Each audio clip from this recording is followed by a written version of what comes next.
Hello, everyone, and welcome to Q&A number 2. Here we go. The first question is brought to us from the Chris Hand Show when I was on there, and that's Super Talk 99.7 WTN. And this question is, why should I change my vote or vote for you? So my reasons, you should probably come up with your own, research the candidates, and figure out if the values align. If these are the same reasons, awesome. So term limits. We always talk about term limits and how we should have them. We do have them for the president.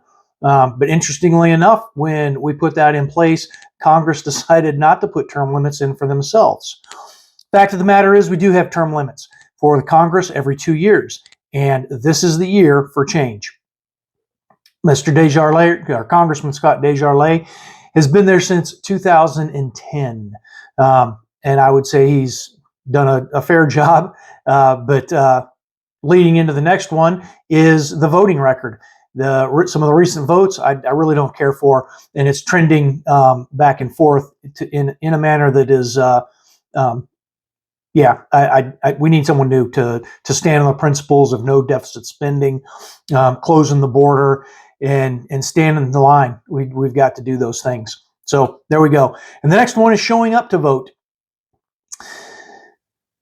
Take a look at the record, and one of the things you're getting paid to do is go up there and vote. So you have to be on the floor saying yay or nay.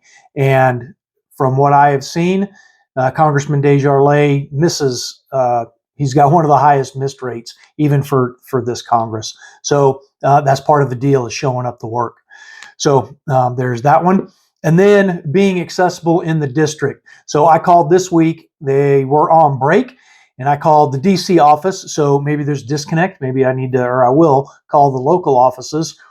But the response I got when I asked where would I be able to see my congressman in the district while they're on break was, one, to Google the counties and any of the GOPs within those counties that are hosting Reagan Day or Lincoln Day dinners, that he would probably be there. There is no published calendar.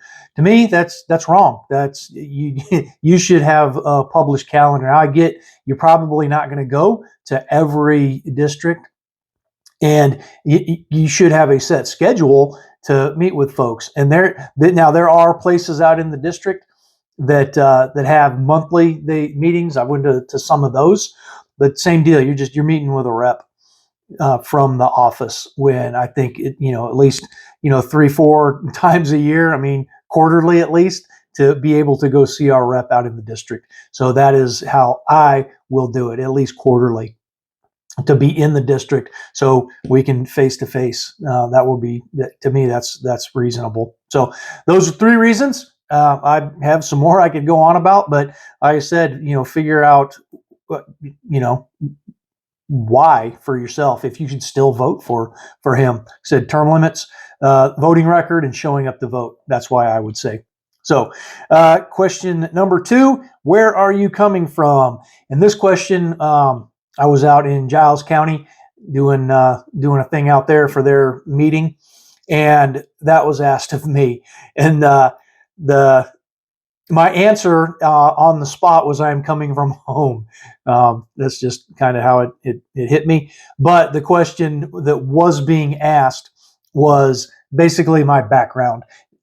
Do I have any experience in politics or whatever? And the answer is no.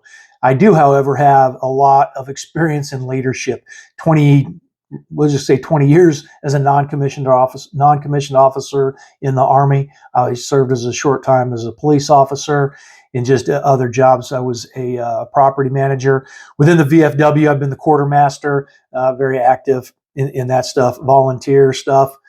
So, and then to be honest with you, let's take a look. Where's it getting us? Again, Congressman Desjarlais has been there since 2010.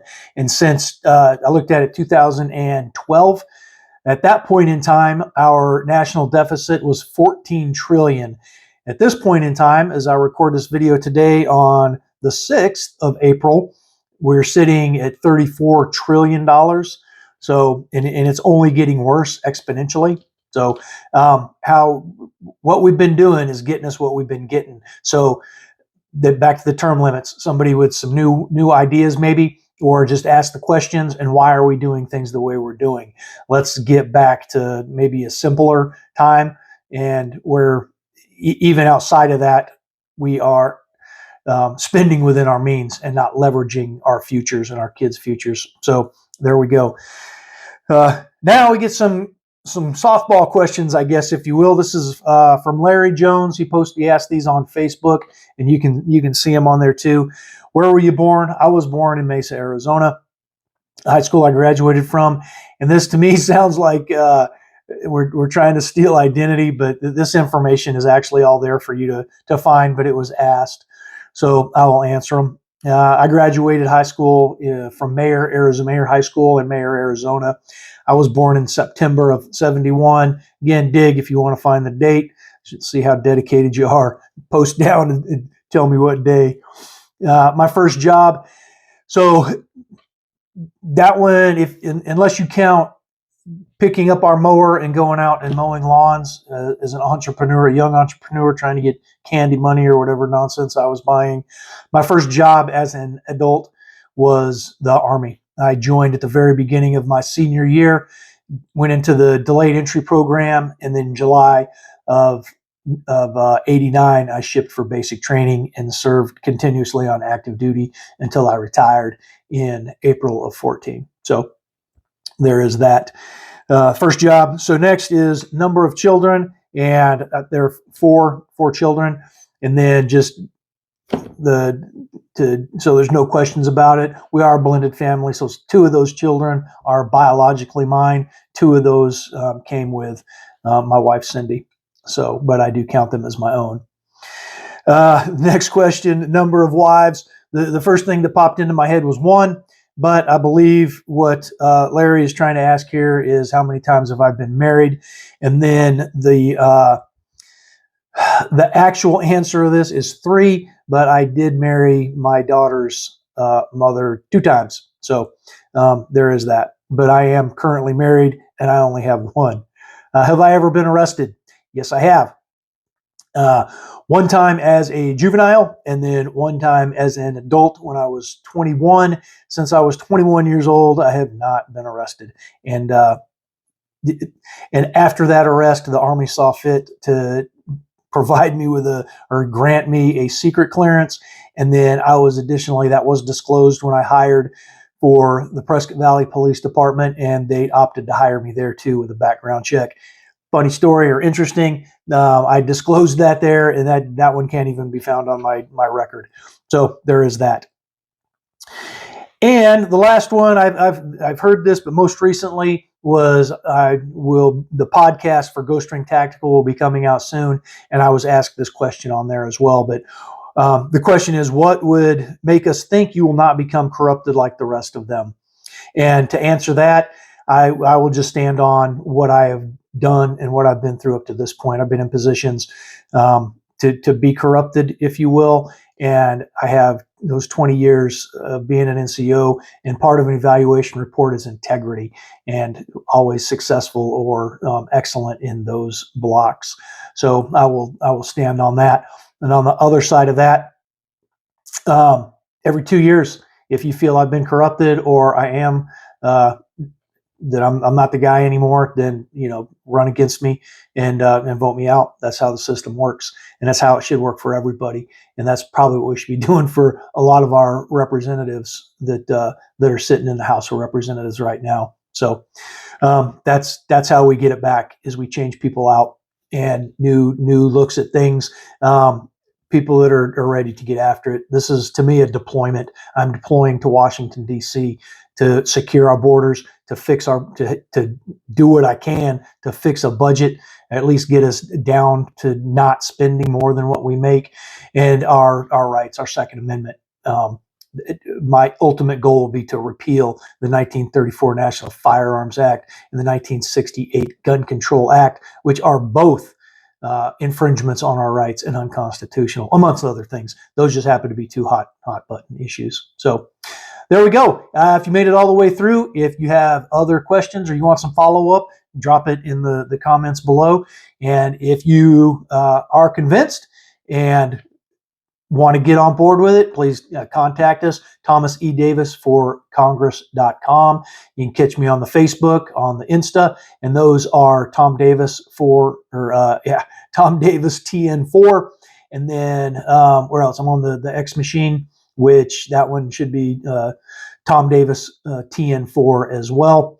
Send some messages. You can find me if you would like to donate you can do it through the website. You can also find me on WinRed, and you can also find me on GiveSendGo. And again, it'll be along the lines Thomas E. Davis for Congress. And then WinRed, you look me up through Tennessee. There are some other Tom Davises running around out there, but I am with Tennessee in the 4th District. So there we go. I appreciate you watching this video. I appreciate you being involved in the process, and any type of support, whether it's sharing, liking this, putting the word out that you do have a choice in this coming up primary election. This primary election is on the 1st of August. If you are not registered to vote, you're wrong, and you need to get that way. And then you need to show up in the primary. That's where these are won or lost. And if you see this in some other place, take a look at your own representative. Either become a candidate yourself, learn the process, and that'll be some different videos for me. When I start, I'll start putting out what the process is here in Tennessee to do it. And it's been interesting, and I've learned a lot. Stuff I probably should have already known, but I didn't. So there we are. Get after it and start learning it. Learn by doing, and that's how we have to do it to be involved. And a lot of this stuff is on We the People. So let me close that stuff out. I was just here to answer the questions, but started going a little more. So like I said, I appreciate y'all, and hit the likes, do the YouTube things, or whatever platform you're seeing me on as we get these videos pushed out. So until the next one, keep the questions coming, and I'll keep slinging out the answers. Have a great day.